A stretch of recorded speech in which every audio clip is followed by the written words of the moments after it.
I'm Colonel Rita Garrett, 38 years old, and I built my career briefing generals at the Pentagon after coming up from a small Virginia town. For years, I covered for my father, sending money, making introductions, even letting him ride the glow of my achievements. But the morning I walked into a top-secret briefing, my phone buzzed with a text from my mom, "Your father sold you out. Run." Minutes later, the general pointed at me and said, "Seize her, she's a traitor." Have you ever been betrayed by the person you trusted most? If so, share your story in the comments. You're not alone. Before I dive into what happened, let me know where you're watching from. And if you've ever had to stand up for yourself after being wronged, hit like and subscribe for more true stories about drawing boundaries and reclaiming your worth. What happened next changed everything. I learned discipline before I learned to tie my shoes. By 6, I was making my bed with hospital corners. By 12, I could field strip a rifle faster than most adults could load one. My father called it building character, though looking back, I think he was building something else entirely. Dad was career Army until a training accident took his knee and his commission. After that, he became one of those men who lived through other people's achievements, measuring his worth in reflected glory. He'd corner neighbors at barbecues, telling them about his daughter who had what it took to make something of herself in uniform. Mom watched from the kitfu window, drawing the same plate over and over while Dad lectured me on the importance of excellence. She'd catch my eye sometimes and offer a small smile, the kind that said she understood what he couldn't see, that I was already excellent, just not in the ways he was looking for. I threw myself into everything. Honor roll, ROTC, track team, debate club. Every achievement was currency I could trade for his approval, every success proof that his investment in my discipline was paying dividends. When I earned a full ROTC scholarship to Virginia Tech, he threw a party and invited half the neighborhood. I remember standing in our backyard, watching him accept congratulations like he'd earned the scholarship himself. Takes a special kind of father to raise a daughter like that, I heard him tell our neighbor, Mr. Peterson. Not everyone has the backbone to push their kids the way they need to be pushed. Mom squeezed my shoulder. "He's proud of you," she said quietly. But pride and recognition weren't the same thing, and even at 18, I knew the difference. The military gave me what home couldn't, a place where merit mattered more than politics, where your last name meant less than your last fitness report. I excelled in ways that had nothing to do with Dad's expectations and everything to do with my own drive. Leadership came naturally. Strategy felt like breathing. By 25, I was fast-tracked for advanced intelligence training. By 30, I was briefing colonels who'd been in service since before I was born. Dad loved this part. Every promotion meant phone calls to relatives, updates on Facebook, casual mentions at the VFW about his daughter, who was making waves in DC. He'd call me after each advancement, not to congratulate me, but to tell me who he'd told about it. "Your Aunt Linda says she's not surprised," he'd say. "I told her you got that drive from me." The money started flowing early. First, it was small things, helping with Mom's medical bills when she had her gallbladder surgery, covering the roof repair after the storm, sending extra cash for Christmas. Dad never asked directly, but his hints were clear enough. A comment about how expensive everything was getting, a mention of how other military families helped their parents, a joke about how successful daughters should take care of the people who made them successful. I sent what I could. Not just money, but opportunities. When Dad mentioned a friend who was looking for government contract work, I made introductions. When he wanted to attend a military charity dinner, I got him tickets. When he asked if I could arrange a tour of the Pentagon for some business associates, I pulled strings I probably shouldn't have pulled. Each favor came with a price I didn't recognize at the time. Dad would tell people he had connections in Washington, that he could open doors for the right opportunities. He'd name-drop my position in conversations, using my security clearance as his calling card. I told myself it was harmless. Fathers were supposed to be proud of their children. Mom saw it differently. During one of my rare visits home, she pulled me aside while Dad was in the garage showing off the new tools I'd helped him buy. "He's getting too comfortable with this," she said, folding laundry with the same precision Dad had taught me to apply to everything. "People are starting to call the house, asking about contracts, about meetings." He's making promises he can't keep. What kind of promises? She looked toward the garage, where we could hear Dad explaining the technical specifications of his new drill press to nobody in particular. The kind that involve you. I should have listened. Should have drawn lines then, while they still could have been drawn cleanly. Instead, I told myself Mom was worrying over nothing.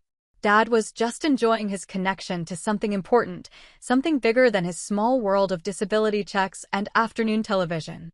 But the signs were there. The way he'd steer conversations toward my work. The questions that pushed just past the edge of what I could appropriately answer. The suggestions that maybe I could arrange this meeting or facilitate that introduction.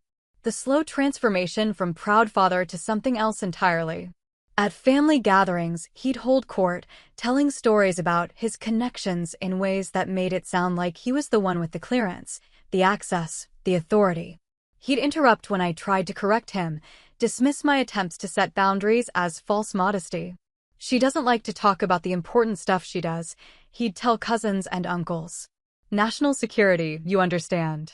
But she's right in the thick of things. Right where I always knew she'd be. The worst part wasn't the exaggeration or even the credit-taking. It was the way he'd look at me afterward, expecting gratitude for his public praise, as if his version of my life was a gift he was giving me. I kept sending money, kept making introductions, kept believing that underneath the bluster and the name-dropping was the man who'd taught me to make hospital corners and field strip rifles, who'd pushed me to be excellent even when he couldn't see that I already was. Mom's warnings got quieter but more frequent. Little comments about phone calls from strangers, about Dad's new friends who seemed very interested in his Pentagon connections. About conversations she'd overheard that made her uncomfortable, but that she couldn't quite explain. I was too busy proving myself in briefing rooms and situation rooms to pay attention to the situation developing in my childhood home. Too focused on earning the respect of generals and intelligence officials to notice that my father was trading on that respect in ways I never would have authorized. Looking back, I can see the moment everything started to unravel. It wasn't dramatic. There was no confrontation, no breaking point. Just a phone call from Dad, thanking me for helping his friend secure a consulting contract, talking about how grateful people were for the family connection. What family connection? I asked. You know, he said. Your position. Your access. People appreciate having someone on the inside. That should have been the moment. The conversation that set boundaries, established limits, made clear what was appropriate and what crossed lines I couldn't let him cross. Instead, I said nothing. Changed the subject. Told myself I was reading too much into it. 3 months later, I was walking into the most important briefing of my career, and my phone was buzzing with a message that would destroy everything I'd spent my life building. The change in Dad didn't happen overnight. Like most disasters, it developed slowly, with warning signs I chose not to see until it was too late to course correct. By the time I made Lieutenant Colonel, Dad's attitude had shifted from pride to ownership. He no longer talked about being proud of my achievements, he talked about his investment in my success, as if my rank and clearance were assets in his portfolio. 20 years I put into that girl, he'd tell anyone who'd listen. 20 years of discipline and direction. You don't get to where she is by accident. The requests became more specific. Instead of asking for help with bills, he'd ask for introductions to specific contractors. Instead of general questions about my work, he'd probe for details about upcoming procurements, personnel changes, strategic priorities. When I deflected, he'd frame it as disappointing him, as if my unwillingness to discuss classified information was a personal slight. I'm not asking for state secrets, he'd say. I'm asking my daughter to help her old man understand the world she works in. But understanding wasn't what he was after. Dad had discovered that his connection to me opened doors that had been closed to him since his medical discharge 20 years earlier. Suddenly, people returned his calls. Contractors wanted to buy him lunch. Former colleagues who'd stopped including him in their circles were interested in his opinions again. He'd started telling people he was a consultant, though when I asked what he was consulting on, his answers were vague. Strategy, he'd say. Government relations. You know, helping people navigate the system. Mom tried to warn me during a visit home for Christmas. We were in the Kitfu, preparing dinner while Dad held court in the living room with three men I didn't recognize. Their conversation was loud enough for us to hear, talk about defense contracts, about inside information, about knowing the right people in the right places. "He's gotten in with a new crowd," Mom said quietly, checking the turkey with movements that seemed more nervous than necessary. "They come by the house, call at all hours. They ask a lot of questions about you." "What kind of questions?" "About your job. About who you work with. About whether you might be interested in meeting with them sometime." I looked through the kit food doorway at the men in our living room.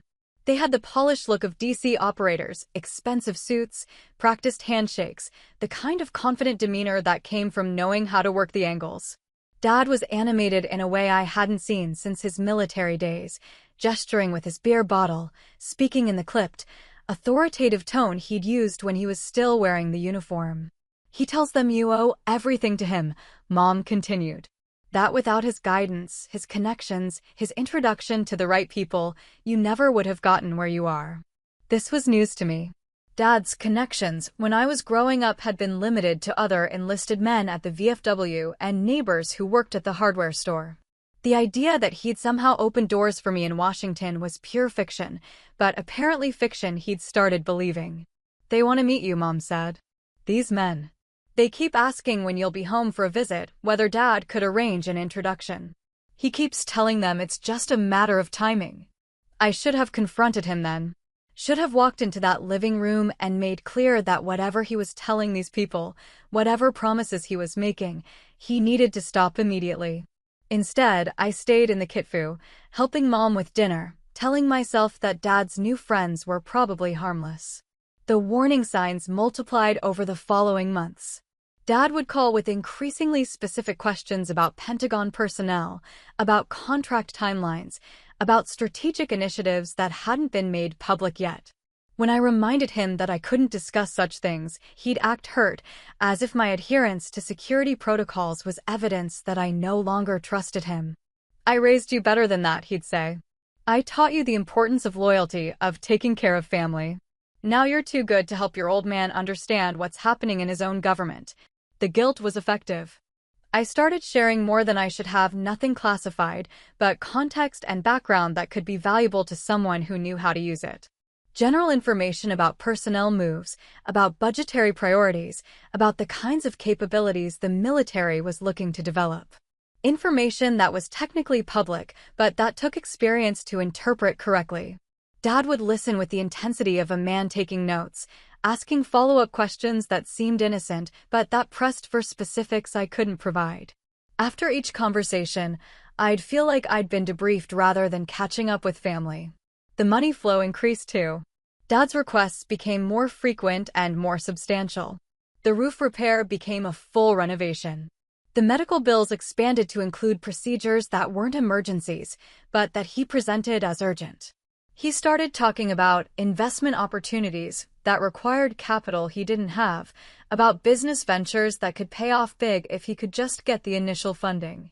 "It's not just about me," he'd say when I hesitated. "It's about building something for the whole family. Something that could set us all up for the long term." But the ventures always seemed to involve his new friends, the men with expensive suits and vague job descriptions. And they always seemed to require more information than I was comfortable providing, not classified information, he'd always assure me, just insights that could help them make better business decisions. I was sending him $2,000 a month by then, money I couldn't really afford on a military salary. But Dad had a way of making his requests seem reasonable, even necessary. He'd frame them as investments in our family's future, as recognition of the debt I owed for the foundation he'd provided. "Without me, where would you be?" he'd ask. "Some suburban housewife, probably. Maybe a teacher or a nurse if you were lucky. I'm the one who pushed you to be more than that. I'm the one who made sure you had the discipline to succeed." It was a narrative that cast every achievement as his victory, every success as validation of his methods. In his version of events, my security clearance was something he'd earned, my position was something he'd made possible, my access was something he was entitled to share. Mom's attempts to intervene became more direct. She started calling me separately, usually when Dad was out with his new friends, warning me about conversations she'd overheard, about documents she'd found in his office, about promises he was making that involved me. "He's telling people you'll take meetings," she said during one call. "That you'll provide consulting services. He's got business cards made up with your name on them, listing him as your representative." "What kind of business cards?" "Government relations. Strategic consulting. It says you're available for private sector advisory work, with all inquiries to go through him." I felt something cold settle in my stomach. "Mom, you need to tell him to stop." "I can't. I've never authorized anything like that. If the wrong people see those cards, if word gets back to my command, I've tried," she said. "He tells me I don't understand the business world, that this is how things work in Washington. He says you're wasting opportunities by being too rigid about regulations." But I wasn't being rigid about regulations. I was trying to maintain the integrity that had gotten me where I was, the trust that my superiors had placed in me, the clearance that was the foundation of my entire career. Dad didn't see it that way. In his mind, my position was a resource to be leveraged, my access was capital to be invested, my connections were assets to be monetized. He'd spent his entire adult life feeling like opportunities had passed him by, and now he had a chance to reclaim some of what he felt the world owed him. The tragedy was that I understood his hunger. I'd grown up watching him struggle with the transition from military to civilian life, seeing him diminished by jobs that didn't use his skills or recognize his experience. Part of me wanted to help him feel important again, to give him access to the world I'd found after leaving his house. But I was beginning to understand that his vision of help and mine were fundamentally different. He wanted me to be his entry point into a world of influence and opportunity. I wanted him to be proud of what I'd accomplished on my own. The distance between those two desires was about to destroy everything I'd spent my life building. The briefing was scheduled for 0800 hours. By 07:55, I was walking through the Pentagon's corridors with the kind of focused calm that came from years of high-stakes situations. This wasn't just another intelligence update. This was the kind of meeting that shaped policy, the kind of room where decisions got made that would echo through theaters of operation around the world. I'd earned my place at that table. 3 tours overseas, 2 commendations for exceptional service, a track record of analysis that had prevented at least one international incident from escalating beyond diplomatic channels. My clearance was pristine, my reputation solid, my standing with the intelligence community unquestioned. My phone was on silent, but I felt it vibrate as I approached the conference room. Standard protocol was to check messages before entering secure areas, so I glanced at the screen expecting routine communication from my aide or perhaps a scheduling update. Instead, I saw a text from Mom. "Check your father's account. He sold you out. Run." The words didn't make sense. I read them again, standing in the hallway outside one of the most secure conference rooms in the building, trying to process what my mother was telling me. My father's account, his bank account? His social media? Some kind of business account I didn't know about? And what did she mean by sold you out? I looked up from the phone to see Colonel Martinez approaching, nodding his acknowledgement as he passed me to enter the briefing room. Other attendees were arriving, intelligence officials, strategic planners, a handful of civilians I recognized from previous meetings but couldn't name. I should have followed protocol. Should have turned around, left the building, called Mom back to understand what she was talking about before proceeding with anything involving classified information. But the briefing was starting, these people were expecting me, and surely Mom was overreacting to something minor. I silenced my phone and entered the room. General Patterson was already at the head of the table, reviewing his notes while the rest of us took our seats. He was old-school military, Silver Star, Purple Heart, the kind of commander who'd earned respect through decades of sound judgment and uncompromising integrity. I'd briefed him before, and he'd always treated me with the professional courtesy that came with competence rather than rank. "Ladies and gentlemen," he began once we were all seated, "this morning we're addressing intelligence gaps in Eastern European theater operations, with particular focus on supply chain vulnerabilities and contractor oversight." Standard stuff. The kind of strategic analysis that was my specialty, the kind of meeting where my input was valued and expected. I opened my portfolio and prepared to contribute to what should have been a routine intelligence review. But General Patterson wasn't looking at his notes anymore. He was looking at me. "Before we begin," he said, his voice carrying an edge I'd never heard before, "we need to address a security concern that's come to our attention." The room went quiet. This wasn't part of the agenda. Security concerns were handled through separate channels, not announced in strategic briefings. I looked around the table, seeing confusion on some faces, knowing looks on others. General Patterson stood up, and when he spoke again, his voice carried the full weight of command authority. "Seize her," he said, pointing directly at me. "She's a traitor." The words hung in the air like smoke from an explosion. For a moment, nobody moved. Then training took over, and suddenly everyone was in motion except me. I sat frozen, still holding my portfolio, still trying to process what had just happened. Two security personnel who must have been waiting outside moved quickly to flank my chair. Colonel Martinez, who'd nodded politely to me in the hallway 5 minutes earlier, was now looking at me with something between disappointment and disgust. "There must be some mistake," I said, finding my voice, but hearing how thin it sounded. "General Patterson, I don't understand." "Stand up, Colonel," one of the security officers said. Not Lieutenant Colonel, which was my rank, but just Colonel, the kind of formal address that created distance, that marked me as something separate from the collegial atmosphere I'd thought I was walking into. I stood, legs unsteady, portfolio falling from my hands to scatter papers across the conference table. Strategic assessments, intelligence summaries, classified analyses, documents that represented months of work, that demonstrated my value to operations. These people would now continue without me. "Sir," I tried again, addressing General Patterson directly. "I need to understand what this is about. What am I supposed to have done?" But he wasn't looking at me anymore. He was addressing the room, speaking as if I'd already been removed. "We'll reconvene once this situation is resolved," he said. "Colonel Martinez will distribute updated materials reflecting the personnel change." Personnel change.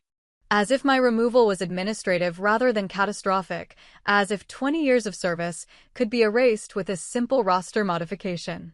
The security officers were professional but firm, guiding me toward the door with the kind of practiced efficiency that suggested this wasn't their first time removing someone from a classified briefing. As we walked past the table, I saw colleagues I'd worked with for years avoiding eye contact, some studying their phones, others suddenly finding their notes intensely interesting. Only Major Owens looked directly at me, and what I saw in her expression was something worse than anger or disappointment. It was pity. In the hallway, the world felt different. The same corridors I'd walked confidently for years now seemed hostile, full of people who might know something I didn't, who might be looking at me with new understanding about who I really was. My phone buzzed again, another message from Mom, but the security officers weren't giving me time to check it. "Ma'am," one of them said as we walked toward the elevator, "we need you to surrender your credentials and any classified materials in your possession." I handed over my badge, my portfolio, the secure phone I used for classified communications. Each item felt like a piece of my identity being stripped away, evidence of a life and career that had apparently been based on some fundamental misunderstanding. In the elevator, I finally had a moment to think about Mom's text. "He sold you out." Past tense, as if whatever Dad had done was already complete, already irreversible. As if while I'd been sitting in meetings and writing reports and building a career based on trust and competence, he'd been somewhere else, making different kinds of deals. The elevator doors opened onto a floor I'd never been to before, one that housed administrative functions I'd never needed to access. Internal affairs, personnel security, the kind of offices where careers went to die quietly, processed through bureaucratic procedures designed to minimize publicity and maximize control. As we walked down another hallway toward another room where I'd have to explain things I didn't understand to people who'd already decided I was guilty of something, I finally understood what Mom had been trying to tell me. Dad hadn't just taken credit for my achievements. He hadn't just leveraged my position for social status or business connections. He'd actually sold information, actual intelligence, to people who had no right to it. He'd used my name, my access, my reputation as currency in transactions that had nothing to do with national security and everything to do with personal profit. And somehow, he'd made it look like I was involved. The security officer stopped at a door marked Personnel Security Office and gestured for me to enter. Inside was a room that looked like every interrogation space I'd ever seen: plain table, uncomfortable chairs, recording equipment, the kind of sterile environment designed to make people uncomfortable enough to tell the truth. Except I didn't know what the truth was yet. I only knew that whatever my father had done, whatever promises he'd made or information he'd sold, he destroyed my career in the process. As I sat down across from investigators who would spend the next several hours trying to determine whether I was a traitor or just the daughter of one, I realized that Mom's text had been wrong about one thing. It was already too late to run. The interrogation room had no windows and fluorescent lighting that made everything look sickly. I'd been sitting across from Agent Bennett and Agent Fu for 3 hours, answering the same questions in different variations while they built a timeline that made me look like either a spy or a fool. "Let's go through this again," Bennett said, consulting notes that seemed to grow thicker with each repetition. "Your father, Thomas Garrett, has been passing classified information to defense contractors for the past 18 months. Information that could only have come from someone with your level of clearance. I never gave my father classified information. But you did provide him with context about Pentagon operations. Background information about personnel changes, procurement priorities, strategic initiatives. This was the trap I'd walked into with every phone call home, every attempt to help Dad understand the world I worked in. Information that was technically unclassified, but that could be valuable to someone who knew how to use it. General information," I said. "Nothing that wasn't already available through public channels." "Public channels that required expertise to interpret," Fu added. "Expertise that your father didn't have, but that his associates did." They showed me photographs then. Dad at restaurants with men I didn't recognize, Dad at golf courses with people whose expensive clothes suggested they weren't paying with disability benefits, Dad in what looked like office settings that were definitely not our family home. Recognize any of these individuals? I didn't, but I was beginning to understand the scope of what Dad had built around my position. These weren't casual acquaintances or VFW buddies. These were professionals, people who understood the value of inside information and had the resources to pay for it. Your father told these people he could provide strategic intelligence about Pentagon operations, Bennett continued. He specifically claimed that his daughter, you, was his source inside the building. That's not true. But you did send him money. Substantial amounts. They had bank records. Transfers from my account to his, documented over 2 years, totaling more than $40,000. Money I'd sent for medical bills, home repairs, what I'd thought were legitimate family emergencies. Money that allowed him to maintain the lifestyle necessary to credibly claim he had access to classified information, Fu said. Money that funded his operation. I wanted to argue, to explain that the money was for Mom's medical expenses, for keeping their house from falling apart, for helping parents who'd given me the foundation for my career. But sitting in that sterile room, listening to agents deconstruct every good intention I'd had, I could see how it looked from the outside. My phone, which they'd returned after downloading its contents, buzzed with another message from Mom. This time they let me read it. Your father took money from contractors. Promised them information about upcoming procurements. Used your name as guarantee. I have proof. I'm sorry. The proof arrived an hour later. Photos Mom had taken of documents in Dad's home office. Contracts with consulting companies I'd never heard of. Payment schedules tied to information delivery. Business cards with my name listed as strategic consultant and Dad listed as executive representative. Most damning of all, a memo Dad had written to one of his clients, summarizing intelligence briefings I'd supposedly provided about Eastern European military operations, complete with details that could only have come from classified briefings. Briefings I'd never discussed with him. Information I'd never shared with anyone outside authorized channels. How do you explain this? Bennett asked, sliding the memo across the table. I couldn't. The details were accurate information from meetings I'd attended, assessments I'd contributed to, strategic evaluations that were definitely classified. But I'd never told Dad any of it. I'd been careful, maybe too careful, about maintaining operational security even with family. Someone else had access to this information, I said finally. Someone else with your security clearance? Someone else who attended the same briefings you attended? I don't know. But it wasn't me. They let me call Mom from the interrogation room. She answered on the first ring, her voice tight with a kind of controlled emotion that suggested she'd been crying. I found everything, she said before I could speak. All the contracts, all the payments. He's been recording your phone calls. The world shifted again. Every conversation I'd had with Dad over the past year, every casual discussion about work pressures or challenging assignments, every moment I'd shared frustrations about bureaucratic obstacles or difficult personalities, he'd been recording it all. How long? I asked. At least 2 years. Maybe longer. He has hours of recordings, organized by date, with notes about what you discussed. 2 years. Which meant he'd been planning this operation since before I'd made lieutenant colonel, since before his requests for money had become routine, since before I'd noticed any change in his behavior. Mom, why didn't you? I didn't know, she said, and I could hear her crying now. I knew something was wrong, but I thought it was just the bragging, just him trying to feel important again. I didn't know he was actually selling information. I didn't know he was recording you. After the call, Bennett and Fu gave me time to process what I'd learned. Time to understand that my father hadn't just betrayed me, he'd been systematically exploiting our relationship for profit, turning every conversation into a business transaction, every family interaction into an intelligence-gathering operation. We believe you're a victim here, Bennett said when they returned. But we need to understand the full scope of your father's operation. We need your cooperation to identify what information was compromised and which contractors had access to it. Cooperation meant testifying against Dad. It meant providing evidence that would send him to federal prison.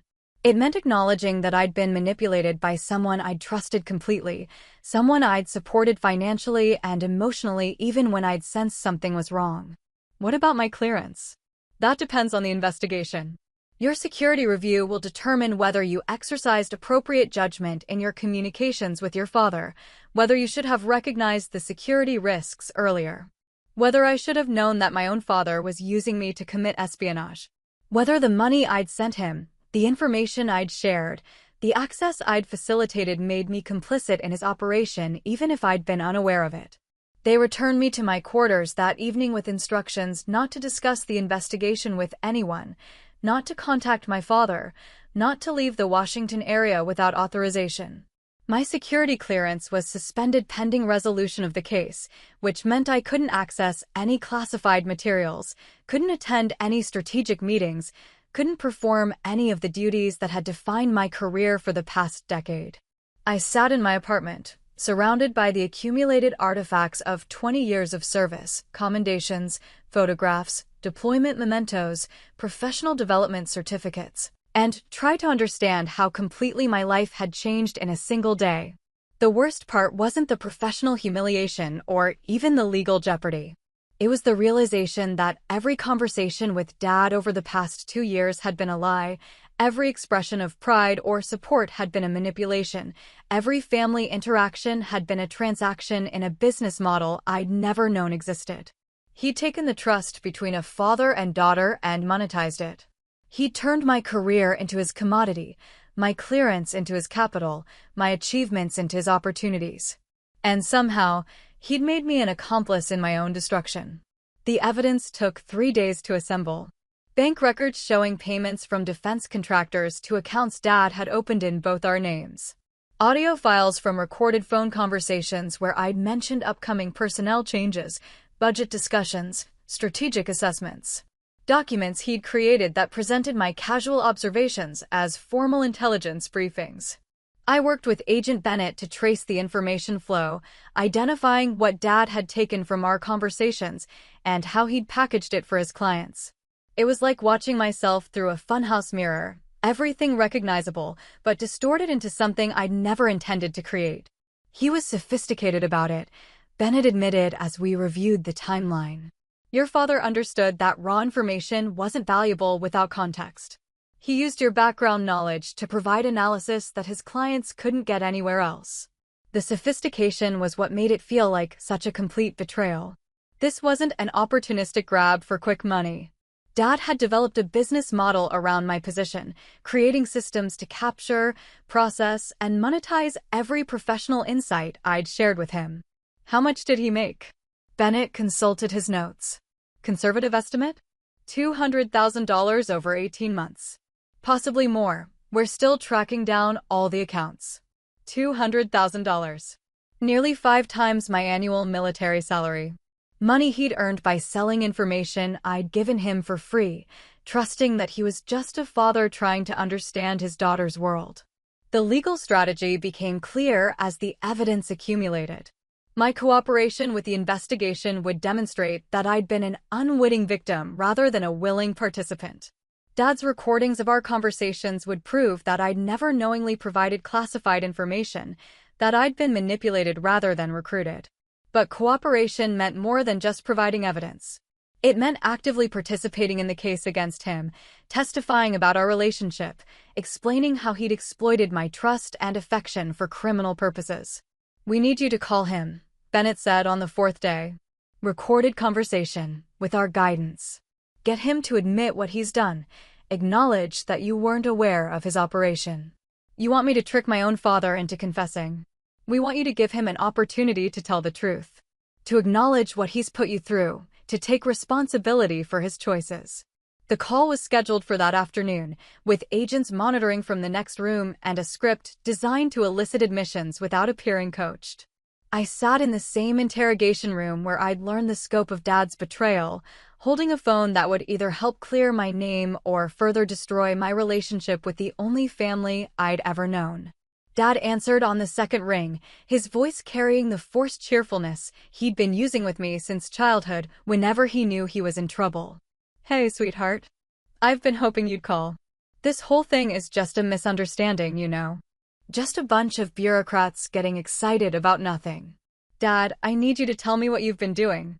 The investigators have bank records, recordings of our conversations, contracts with your name on them. I need to understand what's been happening." A pause. Then the tone shifted, becoming more defensive. "What's been happening is I've been trying to build something for our family. Trying to use the connections we have to create opportunities for all of us. There's nothing wrong with that. You recorded my phone calls. I kept notes about our conversations, yes. Important information, the kind of insights that could help people make better business decisions. That's not recording, that's just being thorough." But the agents in the next room were holding up a sign that said they'd found the actual recording equipment in his house. Digital devices hidden in his home office, configured to automatically capture and store phone conversations. "Dad, they found the recording equipment. They have audio files of our conversations going back 2 years. Silence. Then the sound of him breathing, thinking, calculating his response. "Okay," he said finally. "Maybe I was more systematic about it than I should have been. But everything I did was about protecting you, about making sure our family benefited from all the work you've put into your career. You can't tell me that's wrong. You sold classified information. I shared insights with business partners. Information that helped them understand market conditions, strategic priorities. Nothing that wasn't already available if you knew how to interpret it. Information you got by recording my private conversations without my knowledge." Another pause. Longer this time. "You're my daughter," he said, and now his voice carried the edge of anger I'd heard throughout childhood whenever his authority was questioned. "Everything you know, everything you've accomplished, everything you have access to, that all came from me. From the foundation I built, the discipline I taught you, the opportunities one created." This was the heart of his justification. Not just that he'd earned some share of my professional success, but that my career was essentially his property, his creation, his to exploit as he saw fit. "The investigators say you made over $200,000. Money that could have helped secure our family's future. Money that could have paid for your mother's medical care, could have ensured we didn't become a burden on you as we got older. Money that represented a return on 20 years of investment in your development." He wasn't admitting guilt so much as explaining why he deserved to profit from my position. In his mind, my security clearance wasn't something I'd earned through my own merit and judgment. It was a family asset he was entitled to monetize. Dad, I could go to prison for this. My career is over. My security clearance has been suspended. That's temporary, he said, the dismissive tone he'd always used when I worried about consequences he didn't want to consider. Once they understand that you weren't involved, once they see that this was all about supporting family, they'll reinstate you. They need good officers like you. They think I was involved because you used my name on business cards, because you told people I was providing consulting services, because you created contracts that listed me as your intelligence source. Marketing materials, he said. You have to present things in ways that clients can understand. These people needed to know they were getting premium information, not just speculation from some old soldier. The casualness with which he discussed destroying my reputation was almost harder to bear than the betrayal itself. He turned my name into a brand, my career into his calling card, my professional integrity into his marketing strategy, and he saw nothing wrong with any of it. The recording equipment, Dad. Help me understand why you felt you needed to record our conversations. Insurance, he said immediately. Protection for both of us. If anyone ever questioned what information was shared and how, I'd have proof that everything was legitimate, that you never said anything you shouldn't have said. But the recordings proved the opposite. They documented 2 years of Dad systematically extracting professional insights from our conversations, taking my casual observations about workplace dynamics and packaging them as strategic intelligence for his clients. Did it occur to you that recording me without my knowledge was illegal? That using those recordings to create intelligence reports for defense contractors was espionage? Don't be dramatic, he said, and I could hear him moving around, probably pacing the way he did when he felt cornered. Espionage is what enemies do. This was family business, private sector consulting, helping American companies better understand how their government works. American companies that were bidding on classified contracts using information they got from you. Information that helped them serve their country more effectively. I don't see the problem. The problem was that he genuinely didn't see the problem. After 18 months of systematic information trafficking, after destroying my career and compromising national security operations, he still believed his actions were justified by his role as my father and his desire to finally cash in on the investment he'd made in my development. Mom says she tried to warn me. That she told you to stop. His voice hardened. Your mother doesn't understand business. She doesn't understand what it takes to succeed in the modern economy. She was content to let opportunities pass us by just because they required some creative thinking. Creative thinking. That's how he characterized recording his daughter's private conversations and selling the contents to defense contractors. Dad, I need you to tell me that you understand what you've done to me. That you understand my career is over, that I'm under investigation for espionage, that I could face federal charges. Your career isn't over, he said, the same patient tone he'd used when I was a child and worried about things he considered trivial. You're a good officer. You'll survive this. And when you do, you'll understand that everything I did was about protecting our family's interests. By destroying my security clearance? By making sure our family finally got some benefit from all the sacrifices we've made for your career. 20 years I've watched you give everything to the military while we struggled with medical bills, house payments, basic expenses. 20 years of putting the government ahead of your own family. There it was. The resentment he'd been carrying since my commissioning, the belief that my service was somehow a betrayal of family loyalty, that my dedication to duty was evidence that I'd forgotten where I came from. The money I sent you wasn't enough. Could never be enough. Not when you had access to information worth hundreds of thousands of dollars, connections worth millions, opportunities that could have set us up for life. The agents monitoring the call were making wrap-up gestures, indicating they'd gotten what they needed. But I had one more question, one that would determine whether any relationship with Dad could ever be salvaged. Do you understand that what you did was wrong? A long pause. Then, what I did was necessary. And if you weren't so blinded by regulations and protocol, you'd understand that family loyalty should come before institutional loyalty. That was his final answer. Not guilt, not remorse, not acknowledgement of the damage he'd caused. Just the conviction that he'd been right to exploit me, right to destroy my career, right to prioritize his financial interests over my professional integrity. When I hung up, Agent Bennett looked satisfied.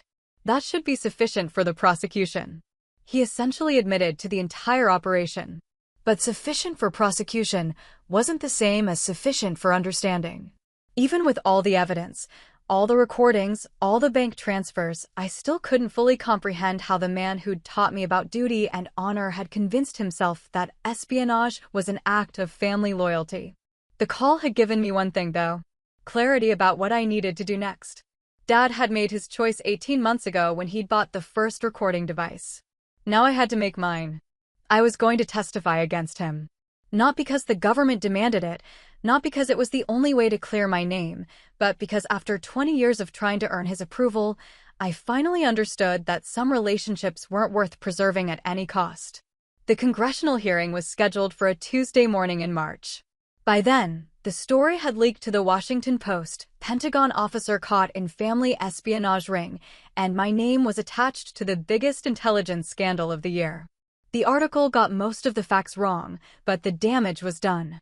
Everyone in Washington now knew me as the officer who'd been compromised by her own father. My testimony was supposed to help distinguish between victim and perpetrator, but walking into that hearing room, I felt like I was on trial rather than serving as a witness. Banks of cameras, rows of reporters, congressional representatives who'd already formed opinions based on news coverage that painted me as either corrupt or incompetent. Dad sat at the defendant's table with 2 lawyers he couldn't afford, looking smaller than I remembered. He'd lost weight during the months leading up to the hearing, and the expensive suits his defense contractors had helped him buy no longer fit properly. When I entered the room, he looked at me with something between hope and accusation, as if my testimony might either save him or complete his destruction. Mom was in the gallery, wearing the same black dress she'd worn to her mother's funeral. She'd tried to visit Dad in detention, but he'd refused to see her, apparently convinced that she'd betrayed him by providing evidence to the investigators. In his mind, Mom's cooperation with the investigation was another example of family disloyalty, proof that no one understood the sacrifices he'd made for our financial security. I took the witness stand and swore to tell the truth, knowing that the truth was more complicated than either prosecution or defense wanted to acknowledge. Yes, I'd been victimized by Dad's operation, but I'd also been willfully blind to warning signs that should have been obvious to someone with my training. Colonel Garrett, the prosecution began. Please describe your relationship with your father prior to learning about his criminal activities. I talked about childhood, about Dad's pride in my achievements, about the financial support I'd provided, and the professional insights I'd shared. The prosecutor wanted to establish a pattern of normal family interaction to show that Dad had exploited ordinary filial trust for criminal purposes. Did you ever knowingly provide classified information to your father? No. Did you ever authorize him to record your telephone conversations? No. Did you ever give him permission to use your name or position in business dealings with defense contractors? No. But the defense attorney wasn't interested in what I hadn't authorized. During cross-examination, she focused on what I had provided: the money, the introductions, the background information that had given Dad credibility with his clients. You sent your father over $40,000 during the period when he was operating his consulting business, correct? I sent money to help with medical expenses and home repairs. Money that allowed him to maintain the lifestyle and connections necessary to attract clients who believed he had access to classified information. I don't know what he told his clients. But you do know that defense contractors were calling your family home, that your father was attending business dinners with people you didn't recognize, that he was making promises about government connections he claimed to have? My mother mentioned some of that, yes. And despite these warning signs, you continued to provide financial support and professional insights that enabled his operation? This was the trap that congressional hearings were designed to create. Every reasonable action could be reframed as either naive or complicit. Every family loyalty could be portrayed as either admirable or criminal. The hardest part wasn't defending my own actions, it was listening to Dad's testimony when he took the stand. He portrayed himself as a patriotic veteran who'd discovered a way to help American companies better serve their country. In his version of events, I was a willing participant who'd become a victim only when bureaucratic overreach turned legitimate business practices into federal crimes. My daughter understood what we were building, he told the committee. She knew that the information she shared with me was helping American businesses compete more effectively for government contracts. She knew that our family's financial stability was tied to the success of these relationships. It was masterfully done. Dad managed to present himself as both victim and patriot while suggesting that I'd been more involved than I was admitting. He couldn't explicitly accuse me of knowing participation without destroying his own defense, but he could imply that my cooperation had been more conscious than my testimony suggested. Colonel Garrett called me regularly to discuss her work environment, her assessments of Pentagon leadership, her concerns about strategic priorities, he continued. These weren't random conversations. She knew I was using this information to help guide business decisions. The congressional representatives weren't buying it, but the damage to my reputation was incremental and cumulative. Even if the committee concluded that I was primarily a victim, the suggestion of willing participation would follow me for the rest of my career. Mom's testimony was devastating to Dad's defense. She described finding the recording equipment, the business cards with my name, the contracts that explicitly listed me as an intelligence source. She talked about trying to warn me, about Dad's increasing secrecy, about conversations she'd overheard that made clear he was trading on information I'd never authorized him to share. He told these business people that his daughter would take meetings with them, she said, her voice steady despite the circumstances. He promised them access to classified briefings, inside information about contract decisions, strategic insights they couldn't get anywhere else. He used her name and reputation to build trust with clients who were paying him for information he was getting by recording her private phone calls. But the most damaging testimony came from Dad's clients, defense contractors who'd paid him for strategic intelligence, who'd received reports that cited me as a direct source, who'd been promised meetings and briefings that were never authorized. One executive testified that Dad had provided detailed intelligence about Eastern European military operations, complete with assessments that could only have come from classified briefings. Another described receiving advance notice about personnel changes at the Pentagon, information that had helped his company position itself for upcoming contract opportunities. Mr. Garrett presented himself as a former military officer with ongoing access to current intelligence, the executive testified. He specifically stated that his daughter was providing him with briefing materials, strategic assessments, and advance notice about contract opportunities. We paid him for access to information we believed was coming directly from active Pentagon personnel. The money trail was undeniable. Dad had received payments totaling nearly $300,000, more than the investigators had initially discovered, in exchange for intelligence reports that cited me as their source. He'd created an entire business model around my position, my clearance, my reputation. The committee's final report was unequivocal about Dad's guilt, but more ambiguous about my role.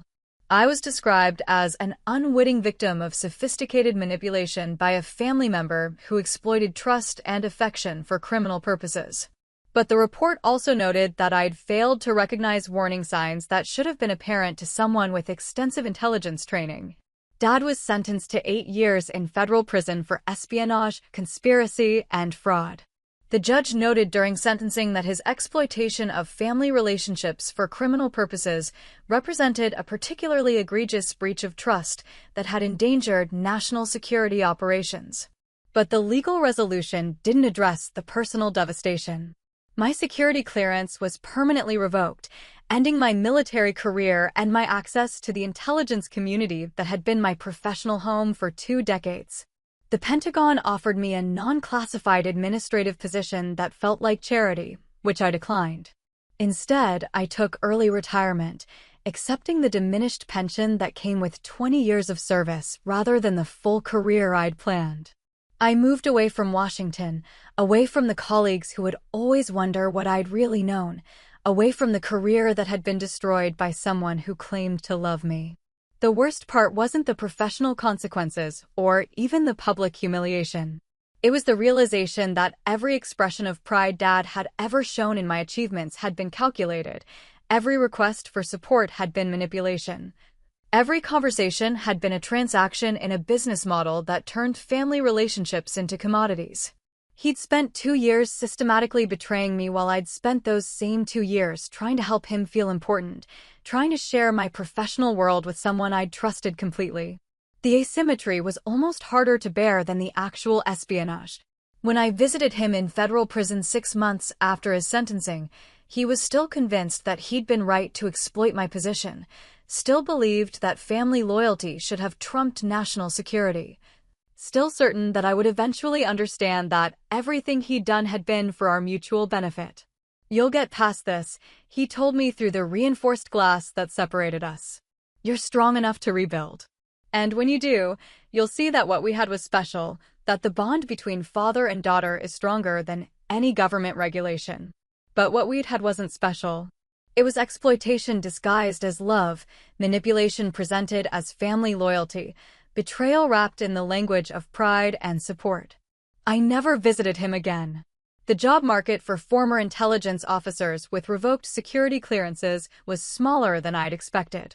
Most defense contractors wouldn't return my calls, and the few civilian companies that interviewed me were more interested in the notoriety than the expertise.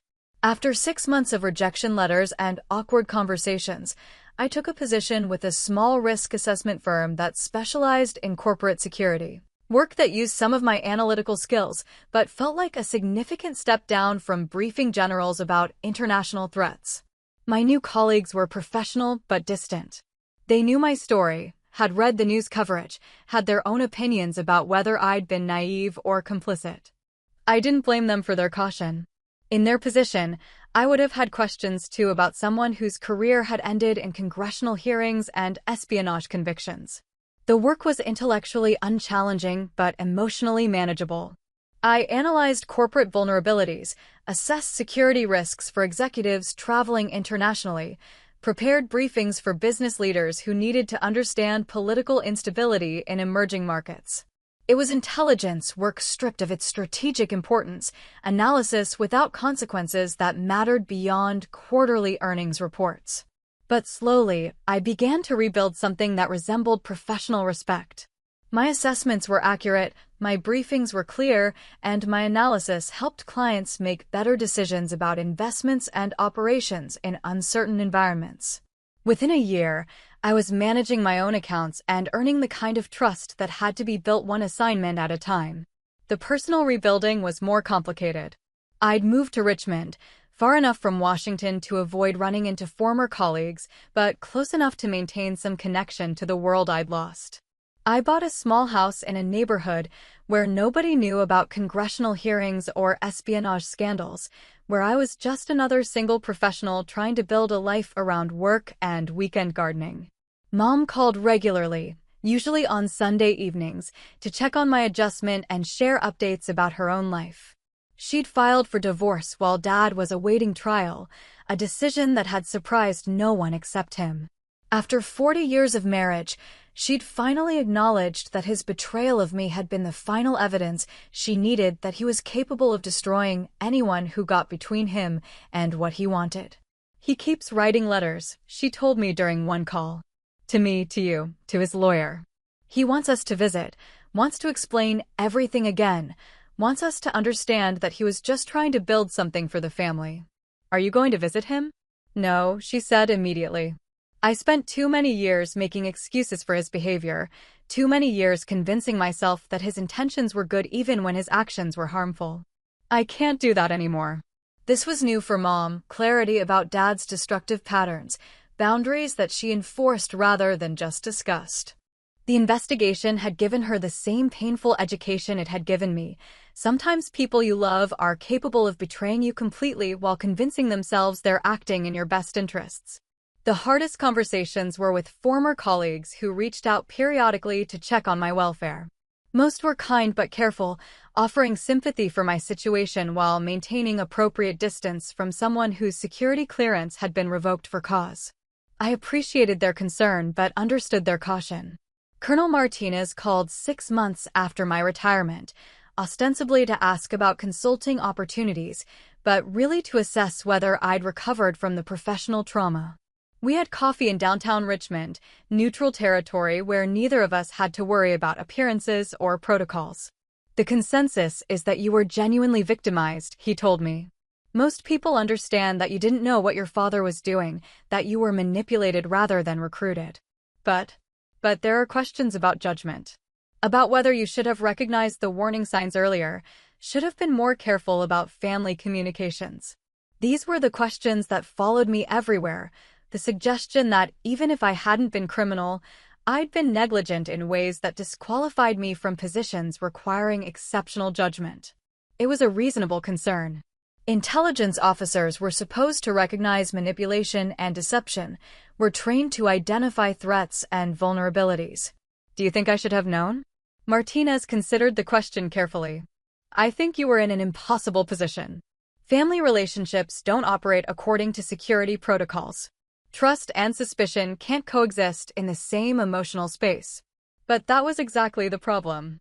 My training had prepared me to analyze threats from foreign governments, terrorist organizations, criminal networks, not from someone who'd raised me, who claimed to love me, who presented manipulation as family loyalty. The investigation had revealed that Dad's operation was more sophisticated than anyone had initially understood. He'd spent months studying my professional responsibilities, researching my clearance level, identifying the types of information that would be valuable to defense contractors. The recording equipment had been professionally installed, the business development had been systematic, the client relationships had been carefully cultivated. He essentially recruited you as an unwitting asset, Bennett had explained during one of our final interviews. He used standard intelligence techniques, building trust, identifying vulnerabilities, gradually escalating requests, but he did it within a family relationship where those techniques would be invisible. The sophistication was what made it so difficult to recover from psychologically. This hadn't been opportunistic exploitation or impulsive betrayal. Dad had methodically planned to destroy my career for his financial benefit, had spent 2 years implementing a strategy that turned every conversation into an intelligence collection opportunity. Some nights, lying awake in my Richmond house, I would replay conversations from the years before I'd understood what was happening. Phone calls where I'd shared frustrations about difficult assignments, family dinners where I'd mentioned upcoming personnel changes, casual observations about Pentagon politics that I'd thought were just daughter-to-father conversation. Every interaction had been recorded, analyzed, and monetized. Every expression of trust had been exploited. Every moment of family intimacy had been a business transaction. But gradually, I began to understand that recovery didn't require forgetting or forgiving. It required building new relationships based on clearer boundaries, new professional identity based on demonstrated competence rather than inherited trust, new sense of self that wasn't dependent on approval from someone who had never really seen me as separate from his own ambitions. The corporate security work began to feel less like exile and more like opportunity.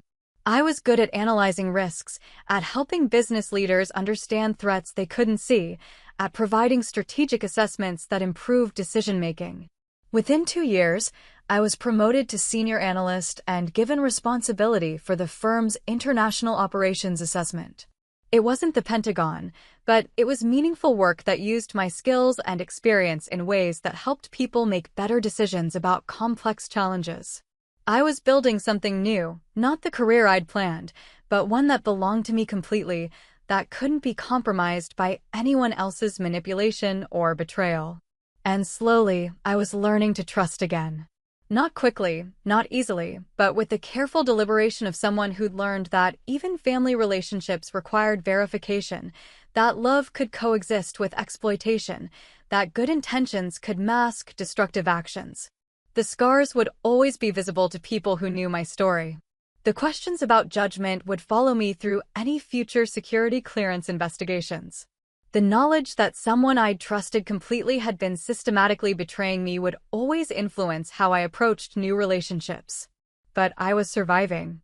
More than surviving, I was building something that felt like recovery, something that resembled the professional confidence and personal integrity that had defined me before Dad's operation had destroyed my military career. It wasn't the life I'd planned, but it was a life that belonged entirely to me, that couldn't be compromised by anyone else's agenda or ambitions. And that felt like its own kind of victory. 5 years after the congressional hearing, I received notification that Dad was eligible for parole. The letter from the Bureau of Prisons included a form asking whether I wanted to provide a victim impact statement for the parole board's consideration. I set it aside for 3 weeks before finally deciding that I had nothing left to say about what he'd done to me. His release would happen with or without my input. More importantly, my recovery had reached the point where his presence or absence in the world felt equally irrelevant to the life I'd built. By then, I was running my own consulting practice, specializing in risk assessment for companies operating in politically unstable regions. The work combined my military intelligence background with business analysis in ways that felt both familiar and entirely new. I was good at it, respected for it, and successful enough to be selective about clients and projects. The irony wasn't lost on me. Dad had destroyed my government career by trying to monetize my expertise, and I'd rebuilt my professional life by properly monetizing that same expertise. The difference was consent, integrity, and the knowledge that every client relationship was transparent and authorized. My reputation in the private sector was based entirely on demonstrated competence rather than inherited access. Clients hired me because my assessments were accurate, my briefings were clear, and my recommendations helped them avoid costly mistakes. No one cared about my security clearance history. They cared about results. Mom had remarried, a development that surprised everyone, including her. Richard was a retired teacher she'd met at a community college art class, someone who treated her with the respect and consideration she'd never received during 40 years with Dad. They lived quietly in a small town outside Norfolk, visiting museums and taking cruises, and enjoying the kind of ordinary happiness that had been impossible when Dad's ambitions dominated every family interaction. "He writes me letters sometimes," she told me during one of our monthly phone calls. "Your father, I mean. From prison. He still thinks I'll come back to him when he gets out, still believes that everything he did was justified by his love for our family." Do you read them? I used to. But they all say the same thing, that he was protecting us, that he was building something for our future, that he was victimized by a government that didn't understand family loyalty.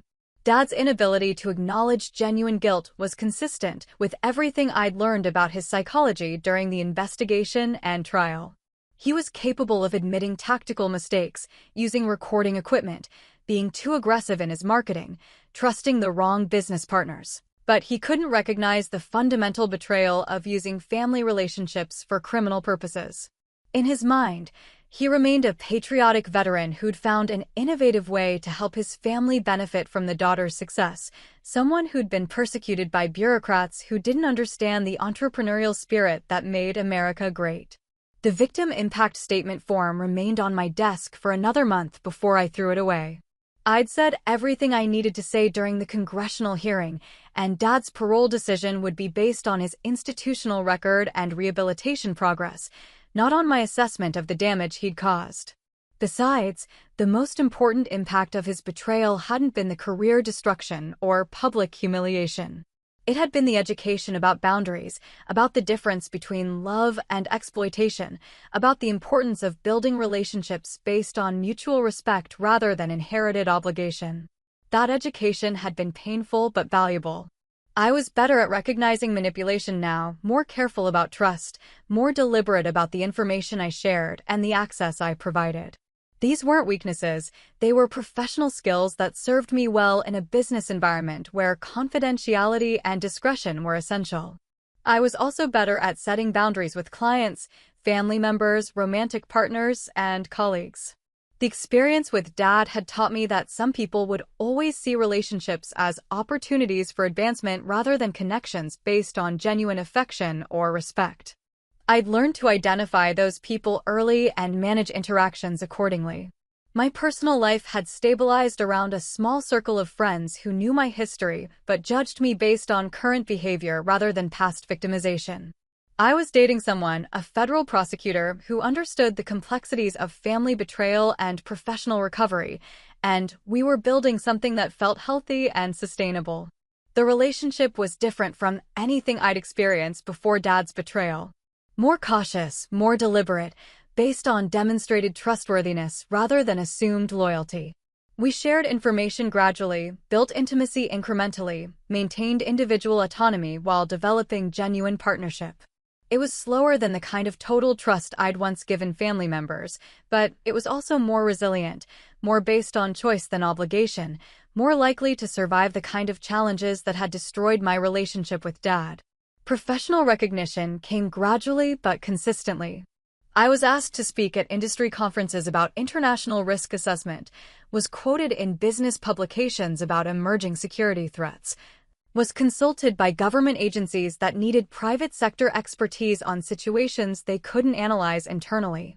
The government consulting was carefully managed. I worked only with agencies that didn't require security clearances, on projects that involved public information and open-source analysis. It was a way of serving national interests without recreating the vulnerabilities that had led to my downfall in the military. More importantly, it was proof that I'd rebuilt credibility in ways that couldn't be compromised by anyone else's actions. My current reputation was based entirely on work I'd performed, relationships I'd developed, and results I'd achieved since leaving the Pentagon. No one could exploit it because no one had access to it except through professional relationships I controlled completely. The anniversary of Dad's arrest passed each year with less emotional impact. The first few years, I'd found myself thinking about the timeline, where I'd been when he was recording phone calls, what I'd been doing while he was developing business relationships with defense contractors, how completely unaware I'd been of the operation that was destroying my career. But eventually, those anniversaries became just dates on the calendar. The investigation, the hearing, the career destruction, the family betrayal, all of it was history that had shaped my present, but no longer defined my daily experience. I'd learned something that military training hadn't taught me, that recovery from betrayal was possible, that professional identity could be rebuilt, that family relationships could be ended when they became too destructive to maintain. Most importantly, I'd learned that survival itself was a form of victory. Dad had tried to destroy my career to advance his own interests, had turned family loyalty into criminal exploitation, had convinced himself that my success belonged to him by right of paternal investment. He'd failed. Not just legally, though his conviction and imprisonment were certainly failures, but in his fundamental objective. I'd survived his betrayal, rebuilt my professional life, and created relationships based on mutual respect rather than inherited obligation. The woman walking into Pentagon briefings 20 years ago, the woman who'd trusted family completely and maintained boundaries rarely, would probably not recognize the person I'd become. More careful, more selective, more protective of information and access and trust. But also more competent, more resilient, more clear about the difference between love and exploitation. The betrayal had been devastating, but the recovery had been transformative in ways that made me better at everything I did professionally and personally. Dad's parole hearing was scheduled for a Tuesday morning in October. I didn't attend, didn't submit a statement, didn't follow the news coverage. By then, his presence or absence in the world felt irrelevant to the life I'd built without him. I was in my office that morning, preparing a risk assessment for a client considering expansion into Eastern European markets, using the same analytical skills that had once briefed generals about international threats. Different venue, different stakes, but the same fundamental work of helping people understand complex challenges and make better decisions.